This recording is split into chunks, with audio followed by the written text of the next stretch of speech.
موقفه. طبعا تكلمك عن قضية الأخت منال الله يرحمه، منال الشيباني، كيف قتل أبيه بمطرقة. موضوعنا اليوم موضوع الآباء. بعض الآباء فعلا مجرم، فعلا مجرم، وأمام الله يحاسب على اللي يعمله ببنته. ضرب وإهانة وتعنيف جسدي ولفظي وعذاب لا بعد عذاب.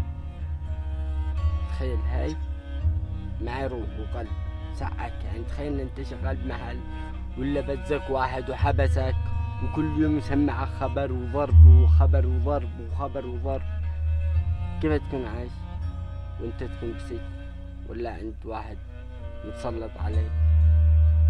هتعيش معاناة، فما بالك بنتك الآباء. يعني أنا اللي أنصدم، شاهد الله المعبود إن الكلب حقي إن لا رقد ولا ضربكو ولا أحد سكنه وفجعكو، إن أرقد وأنا مغلوب.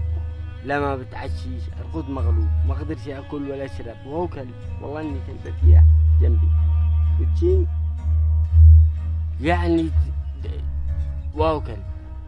فما بالك أنت أب وابنك ولا بنتك. وصلي عنف البنات، هؤلاء محاسبين أمام الله. هذه البنية لصلاح تربيتك قد ربما تكون بسبب دخولك الجنة. هذا النساء والبنات أعتقد حجاب من النار للأب، حجاب من النار للأب. وانت تعامل بالطريقة هذه كيف يكون لك؟ يعني فعلا في آباء تكون أدخل جزمة للأخفو وأقول له هذه بنتك اللي تعذبي بنتك، اتقوا الله. يعني لا عمل حاجة ولا هربة يرجعوا لهم البنية، لا لهم الخنزير الكلب الخسيس الذي بالبيت، اللي هو أبي اللي يضربه واللي يعنفه، أو أخي الذي يضربه ويعنفه. لا تلوموش البنية اللي تهرب، مش تبرير، لكن هذا الواقع بحق الله.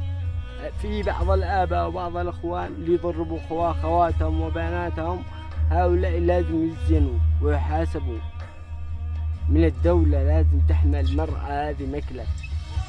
بعض الآباء ظلمة من صوت. يعني لما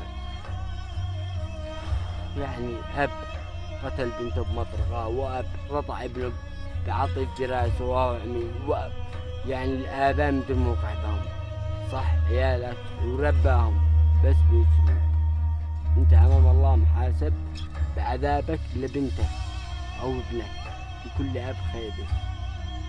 كما قسما بالله اني حرق دم من صورت الفيديو حق الاخت الله يرحمها منال كيف قتل ابي، حسوك ان ما اهدركش ما طابش نفسي. اتقوا الله. المهم الاباء اتقوا الله ببناتكم. صلى الله عليه وسلم.